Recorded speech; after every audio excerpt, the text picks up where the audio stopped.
Welcome.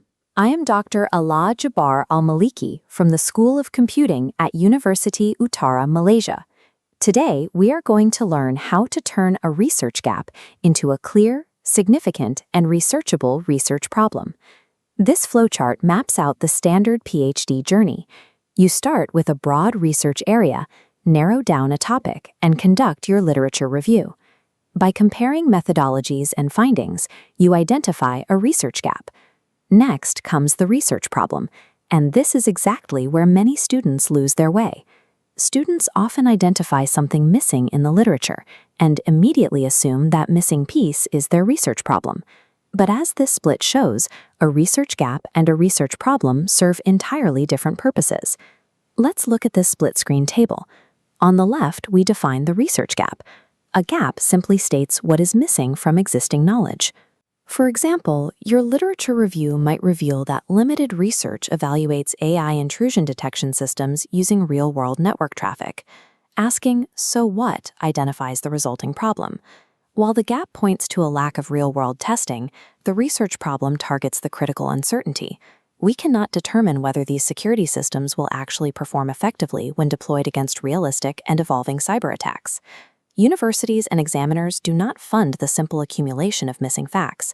They fund the investigation of critical, unresolved uncertainties that carry real consequences. This diagram shows the logical sequence that every strong research problem follows. It moves from what we know to what is missing, to why that matters, and finally to the resulting problem. Your research problem should emerge naturally from this exact progression. Moving to the first step on the left, we establish what researchers already know. Before criticizing previous work, we must state the baseline.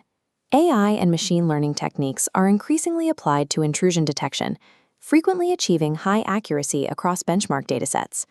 In step 2, we introduce the gap. Notice highlighted transition words on the right, like however or despite. These signal a shift in your academic argument. We point out that despite reported high performance, existing approaches are evaluated primarily in controlled experimental environments. Step 3 explains the consequences. Benchmark datasets do not fully represent dynamic network environments. Because cyber attacks continuously evolve, models that achieve excellent performance on historical data may fail entirely under real-world conditions. By walking through these first 3 steps, you move away from a passive observation that something hasn't been studied enough. You prove that because this knowledge is missing, an urgent, defensible necessity exists to find the answer.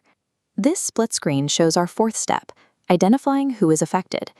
To give your problem practical relevance, name the specific stakeholder. In our example, organizations deploy these security systems expecting strong protection, but face extreme vulnerability against modern threats if the models lack real-world validation. Step 5 defines the problem precisely. Avoid broad statements like the one next to the red X. AI systems have many problems. Instead, look at the detailed paragraph next to the green checkmark. It tells us the specific technology, exact uncertainty, and precise conditions causing it. You can structure your own argument using this formula on screen. Start with, although X has achieved Y. Then add, existing research is limited by Z. Finally, conclude with the resulting consequence. Therefore, it remains unclear whether A. This hierarchy graphic clarifies 3 terms students often use interchangeably. The gap at the top tells us what is missing. The problem in the middle explains the unresolved issue. The problem statement at the base is the full academic argument justifying your investigation. Let's test this. Pause the video and look at the prompt on screen. Take this research gap about remote tech workers and use the formula to write out why this missing knowledge creates a concrete problem. Applying this specific linguistic structure forces you to set exact boundaries around your study. You take a massive, unmanageable topic and carve out a highly specific target. Before finalizing your problem, run it through this 6-point checklist. You need to ensure your problem is supported by existing literature, specific, significant to your field, actually researchable, current, and capable of producing a meaningful academic contribution. Pay close attention to this warning graphic. Never claim that absolutely no research exists unless you have conducted an exhaustive, flawless review. Examiners actively look for this mistake. Instead, use accurate phrasing like limited research has examined or few studies have investigated. Once your problem is tightly defined, your research questions emerge naturally. Because we specified the exact uncertainty, we can now ask how models generalize to real traffic, or how performance changes against unseen attacks. Returning to our macro flowchart, you can see the direct paths forward. Your clearly defined research problem points straight to your research objectives, which then dictate your methodology.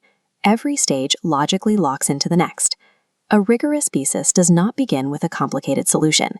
It starts by reading the literature, finding the gap, and proving exactly why that gap has consequences. Now that we have a solid problem, we will spend the next video transforming it into a full problem statement for your PhD proposal.